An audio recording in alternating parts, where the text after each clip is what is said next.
this is our next chapter, India, the past and future. Jawaharlal Nehru, Pandit Jawaharlal നെഹ്റുവിന്റെ freedom സ്പീച്ചിൽ നിന്ന് എടുത്തിട്ടുള്ള ഒരു പോർഷൻ ആണത്.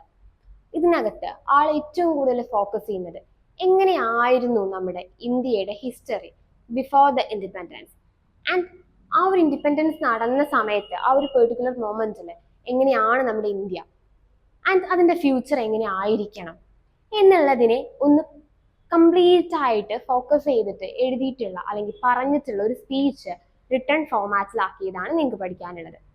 So India, Har past and future, അല്ലെ, നമ്മളിപ്പം ജീവിക്കുന്നത് ആ ഒരു ഫ്യൂച്ചറിലാണ്. ജവഹർലാൽ നെഹ്റു എന്ന് പറയുന്ന ആ ഒരു പേഴ്സൺ പറഞ്ഞ ആ ഒരു ഫ്യൂച്ചറിലാണ് നമ്മൾ ജീവിക്കുന്നത്, അല്ലെ.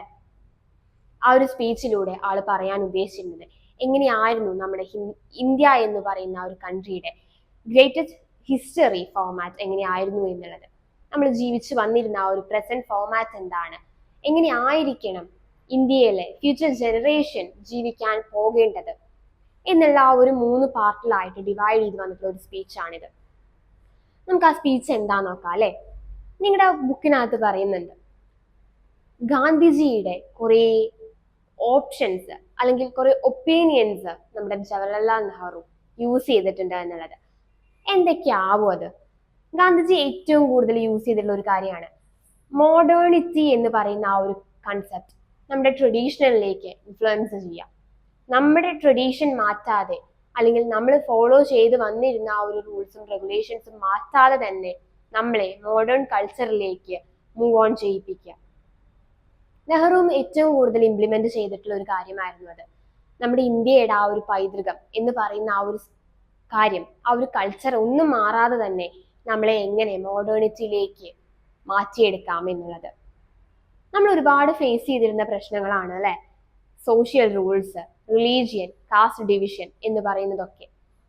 ആ ഒരു ഏരിയയിൽ നിന്ന് കംപ്ലീറ്റ്ലി നമുക്കൊന്ന് പുറത്തേക്ക് വരണം, അല്ലെങ്കിൽ നമ്മുടെ ഒരു എബിലിറ്റിക്ക് അനുസരിച്ച്, നമ്മുടെ കപ്പാസിറ്റിക്ക് അനുസരിച്ചുള്ള കാര്യങ്ങൾ വേണം നമുക്ക് നേടിയെടുക്കാൻ. അതിലൂടെ വേണം നമ്മുടെ അച്ചീവ്മെന്റ്സ് നമുക്ക് കിട്ടാൻ.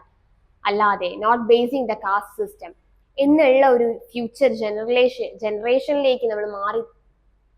അതായിരുന്നു നെഹ്റുവിന്റെ ഒരു ഡ്രീം എന്ന് പറയുന്നത്. പക്ഷെ ഇപ്പോഴും എക്സിസ്റ്റിംഗ്, അത് മാറിക്കൊണ്ടിരിക്കുന്നേ ഉള്ളൂ. കംപ്ലീറ്റ് ആയിട്ട് റിമൂവ് ആയി എന്ന് നമുക്ക് പറയാൻ പറ്റില്ല, അല്ലെ. ഇപ്പോഴും കാസ്റ്റ് ബേസ്ഡ് ആയിട്ടാണ് ഒരുപാട് കാര്യങ്ങൾ ഇപ്പോഴും നടക്കുന്നുണ്ട്.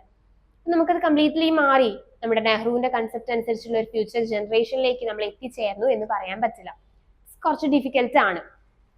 പിന്നെ എന്താ പറയുന്നത്, നമ്മുടെ ഒരു കൺഫ്യൂഷൻ, എങ്ങനെ നമ്മുടെ മോഡേൺ ഇന്ത്യ അല്ലെങ്കിൽ നമ്മുടെ ഇന്ത്യ എന്ന് പറയുന്നത് എങ്ങനെ മോഡേണിറ്റിയിലേക്ക് മാറും, നമ്മുടെ ആ ഒരു പണ്ടത്തെ ഗ്രേറ്റ്നെസ്സും ആ ഒരു കൾച്ചറും എല്ലാം ഇൻക്ലൂഡ് ചെയ്തിട്ട് തന്നെ ആ ഇന്ത്യയെ ഒന്ന് ചേഞ്ച് ചെയ്തെടുക്കാൻ പറ്റുമോ എന്നുള്ള ഒരു കൺഫ്യൂഷനും നമ്മുടെ നെഹ്റുവിനുണ്ടായിരുന്നു. ആദ്യത്തെ പ്രൈം മിനിസ്റ്റർ ആൾ അങ്ങനെ ഒരു പൊസിഷനിൽ നിൽക്കുന്ന സമയത്ത് എല്ലാവർക്കും വരുന്ന ഒരു കൺഫ്യൂഷൻ, അല്ലെ. നമ്മൾ ഫേസ് ചെയ്തിരുന്ന ഡിഫിക്കൽട്ടീസ് അല്ലെങ്കിൽ നമ്മൾ ഇതുവരെ കണ്ടുപോകുന്ന ആ ഒരു രീതിയിൽ നിന്ന് നമ്മുടെ കൺട്രിയെ മാറ്റാൻ പോവുകയാണ്.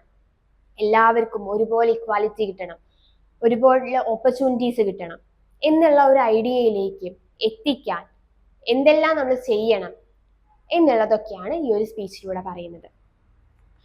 Nehru discusses the speech India's past, present and future. He talks about India's strong history filled with curiosity and open-mindedness, but also notes how the country later faced difficulties becoming stuck in the strict social rules and caste divisions. So, Nehru ആദ്യം ചിന്തിക്കുന്നത് തന്നെ അതാണ്.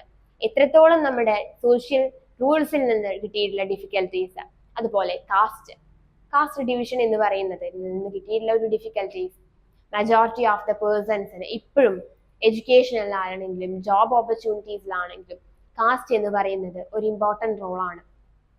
അതൊന്ന് മാറ്റിക്കൊണ്ടുവരാൻ വേണ്ടിയിട്ട് നമ്മുടെ നെഹ്റു നടത്തിയിട്ടുള്ള ഒരു speech, അല്ലെങ്കിൽ അതും കൂടെ മാറ്റണം എന്ന രീതിയിൽ നെഹ്റു നടത്തിയിട്ടുള്ള ഒരു സ്പീച്ചാണത്.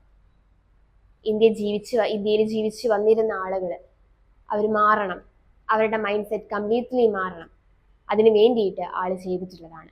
സോ ആ ഒരു സ്പീച്ചിന്റെ കൺക്ലൂഡിങ് ലൈൻസ് ഇങ്ങനെയാ വരുന്നത്: India's rich history dealing with current challenges, the hoping for a better future where all Indians have equal opportunities. എല്ലാവർക്കും ഒരുപോലെ എല്ലാം കിട്ടുന്ന ഒരു ഇന്ത്യ, നെഹ്റുവിന്റെ ഒരു ഡ്രീം ആയിരുന്നു അത്. കാസ്റ്റോ റിലീജിയനോ ഒന്നും ബേസ് ചെയ്യാതെ എല്ലാ ആളുകൾക്കും അവരുടെ എബിലിറ്റിക്ക് അനുസരിച്ചിട്ട് അവരുടെ കപ്പാസിറ്റിക്ക് അനുസരിച്ചിട്ട് ഓപ്പർച്യൂണിറ്റീസ് കിട്ടുക, ഇക്വാലിറ്റി കിട്ടുക. ഇപ്പോഴും സ്റ്റിൽ നമ്മൾ അതിലേക്കുള്ള ഒരു പാത്ത് കവർ ചെയ്തുകൊണ്ടിരിക്കുകയാണ്. കംപ്ലീറ്റ് ആയിട്ട് ആ ഒരു ഡ്രീം സക്സീഡ് ആയി എന്ന് പറയാൻ പറ്റില്ല, പക്ഷേ കുറേയൊക്കെ നമ്മൾ ഡെവലപ്പായി വന്നിട്ടുണ്ട്. നെഹ്റുവിന്റെ ഡ്രീം ഓൾമോസ്റ്റ് നമ്മൾ റീച്ച് ചെയ്യാവുന്ന ഒരു പോയിന്റിൽ എത്തിയിട്ടുണ്ട് എന്നുള്ള രീതിയിലാണ്. ഇത്രയാണ് ഈ ഒരു സ്പീച്ചിനകത്ത് പറയുന്നത്. ഒരു സിമ്പിൾ സ്പീച്ചാണ്, ആകെ കുറച്ചേ പഠിക്കാനുള്ളൂ. നമ്മുടെ ഇന്ത്യയുടെ ഹിസ്റ്ററി എന്തായിരുന്നു, ഇന്ത്യ ആ കടന്നുപോയ ഒരു പ്രസന്റ് സിറ്റുവേഷൻ എന്തായിരുന്നു, ഫ്യൂച്ചർ എങ്ങനെ ആയിരിക്കണം, അതിനെ പറ്റിയിട്ട് നെഹ്റു ഡെലിവർ ചെയ്തിട്ടുള്ള ഒരു ഡ്രീം സ്പീച്ചാണ് ഇഫ്.